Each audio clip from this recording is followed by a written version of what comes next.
दोस्तों जियो financial service की बात करें तो काफ़ी दिन के बाद आज ज़बरदस्त तेज़ी देखने को मिली है स्टॉक में। फिर से 350 के ऊपर क्लोजिंग देने में कामयाब रहा है। अब यहाँ पे आगे की क्या संभावना बन रही है, तो मार्केट एक्सपर्ट की क्या राय है स्टॉक को लेकर, उसको समझेंगे इस वीडियो के माध्यम से।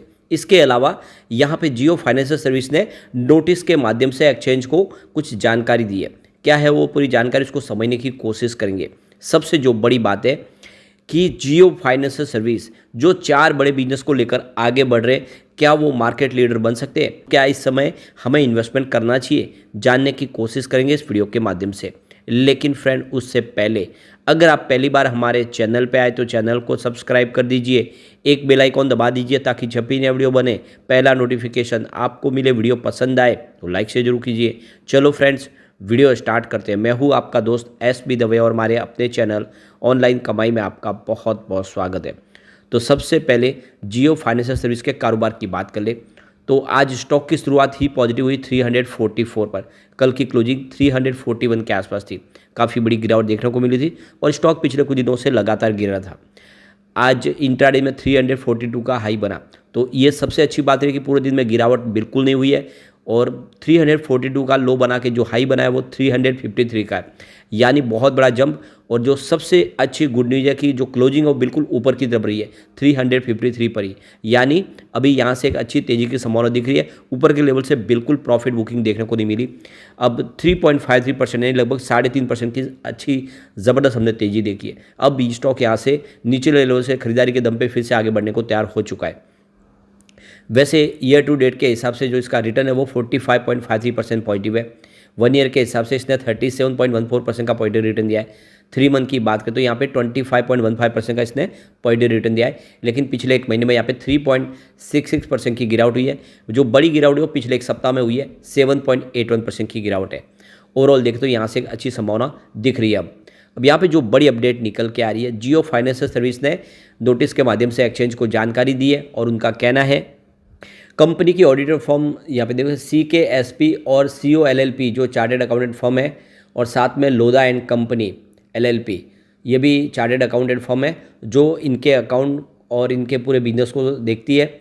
उनकी तरफ से जो इन्होंने Q4 का रिजल्ट डिक्लेयर किया था, उस रिजल्ट को इन्होंने यहाँ पे अनमोडिफाइड ओपिनियन दिया है अपना, यानी उस रिजल्ट में किसी प्रकार का कोई मॉडिफिकेशन नहीं किया गया है। और जो रिजल्ट कंपनी ने दिया था बिल्कुल उसी रिजल्ट को उन्होंने ऑडिट कर दिया है, यानी एक तरह से उनकी मोहर लग चुकी है इस रिजल्ट के ऊपर। और रिजल्ट में किसी प्रकार की कोई गलती नहीं रही है। इसकी जानकारी जियो फाइनेंशियल सर्विस की तरफ से एक्सचेंज को दे दी गई है कि हमने जो रिजल्ट बनाया था वो हमारे ऑडिटर की तरफ से उसको मंजूर किया गया है। तो एक बड़ी गुड न्यूज़ है। अब यहाँ पे काफ़ी लोग हैं जो अभी भी बहुत ज़्यादा कंफ्यूज है। उनको लगता है कि जो जियो फाइनेंशियल का बिजनेस है वो NBFC के दायरे में नहीं आता है। लेकिन आपको ये ध्यान होना चाहिए कि इन्होंने जो इनके पास अभी जो लाइसेंस है वो NBFC का यानी नॉन बैंकिंग फाइनेंशियल सर्विस का ही है, जिससे संबंधित वो बिजनेस करना चाहते हैं। लेकिन उन्होंने CIC के लिए अप्रूवल मांगा है, अभी उनको उसकी रजामंदी नहीं मिली है, परमिशन नहीं मिली है। RBI की तरफ से CIC की परमिशन मिल जाएगी, उसके बाद उनको वो नया इनको एक कैटेगरी हो जाएगी। तब तक वो NBFC ही है और NBFC के रूल्स ही इनके ऊपर लागू होंगे। NBFC जो RBI NBFC के लिए किसी भी प्रकार की जो गाइडलाइन लाएगी उसको इनको पालन करना होगा। यहाँ पे सरकार की तरफ से NBFC को लेकर कुछ बड़े फैसले और किए जा रहे हैं। इसके अलावा बैंकिंग सेक्टर के लिए भी कुछ दबाव दिख रहे हैं। अगर ये सारी जानकारी आपको जाननी है तो यस बैंक का वीडियो ऑलरेडी हमने इससे पहले बनाया, जिसमें RBI ने कुछ नए गाइडलाइन लाए, उसकी जानकारी आपको मिल जाएगी। और आगे की क्या संभावना बनी है यस बैंक में वो भी आपको अच्छे से समझ में आएगा। तो जाके वीडियो आप जरूर देखें, इससे पहले ऑलरेडी बनाए। यहाँ पे देखें तो जियो फाइनेंशियल सर्विस को लेकर मार्केट एक्सपर्ट बहुत ज़्यादा पॉजिटिव है और उनके हिसाब से देखें तो जियो फाइनेंशियल फंडामेंटली मजबूत कंपनी है। काफ़ी अच्छा इनके पास फंड है जिसका वो अच्छे से इस्तेमाल कर सकते हैं। रिलायंस जैसी कंपनी का मजबूत इनको सपोर्ट मिला हुआ है और इनके पास रिटेल कस्टमर भी है। आप देखें इनका रिलायंस रिटेल का जो बिजनेस है उसके माध्यम से इनसे कस्टमर जुड़े हुए। इसके अलावा इनका टेलीकॉम बिजनेस है रिलायंस जियो का, जिनके सब्सक्राइबर से इनका डायरेक्ट जुड़ाव है। तो ऐसे में इनके पास ऑलरेडी पहले से बना बनाया कस्टमर बेस है जिनको इनको ढूंढने की ज़रूरत नहीं है।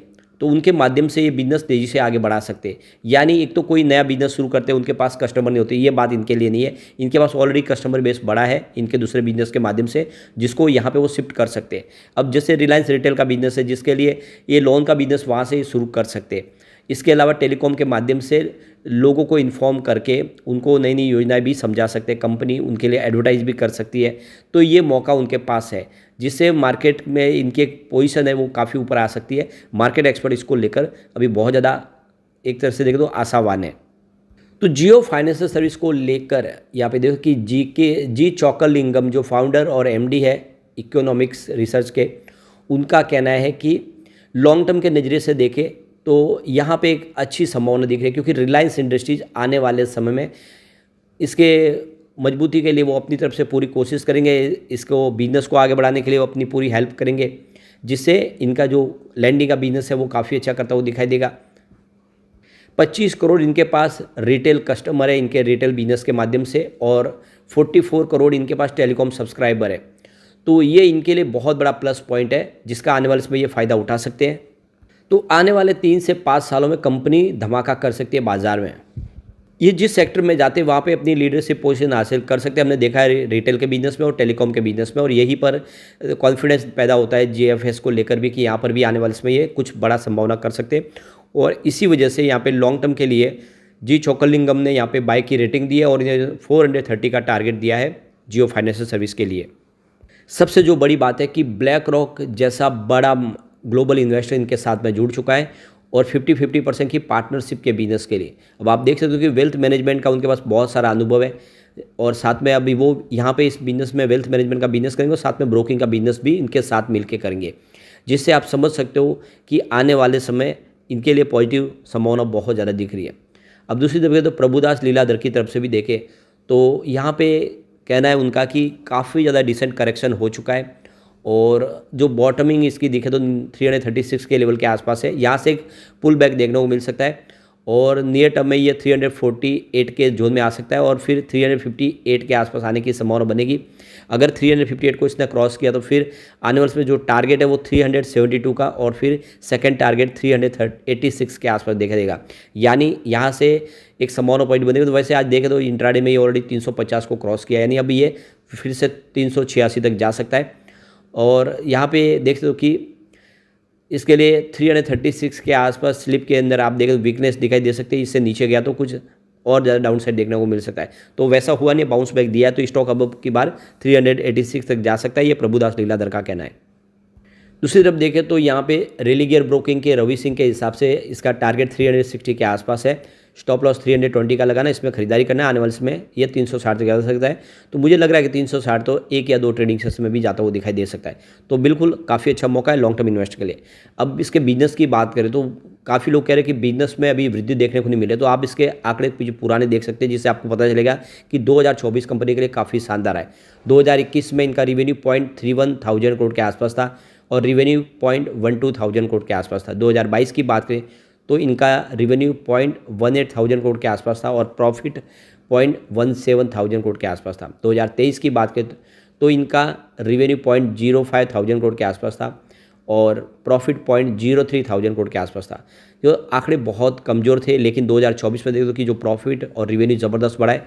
रिवेन्यू 2.28,000 करोड़ तक पहुंच गया है और प्रॉफिट 1.60,000 करोड़ तक पहुंच गया है। तो 2024 कंपनी के लिए अच्छा है।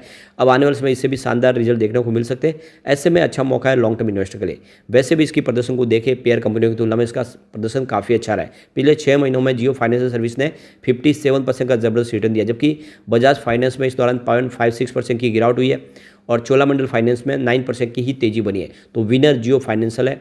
अगर हम बात करें 3 मंथ की तो जियो फाइनेंशियल सर्विस ने 29% का जबरदस्त रिटर्न दिया है। इस दौरान बजाज फाइनेंस में 0.21% की गिरावट हुई है और चोलामंडल फाइनेंस ने 11% की तेजी बताई है। तो 3 मंथ के हिसाब से भी जियो फाइनेंशियल ने अपनी पेयर कंपनियों की तुलना में अच्छा रिटर्न दिया है। लेकिन पिछले एक वीक की बात करें तो यहाँ पे जरूर कमजोरी देखने को मिली है। जियो फाइनेंशियल में 9% की गिरावट हुई है, बजाज फाइनेंस में 2.76% की गिरावट हुई है, चोलामंडल फाइनेंस 9% दौड़ा है। तो पिछले एक सप्ताह से यहाँ पे कमजोरी जरूर है, लेकिन अब तेजी की संभावना बनेगी और ये स्टॉक कमाल कर सकता है। ऐसे में लॉन्ग टर्म इन्वेस्टर के लिए अच्छा मौका है कि जियो फाइनेंशियल सर्विस में कमाल के साथ निवेश कर ले।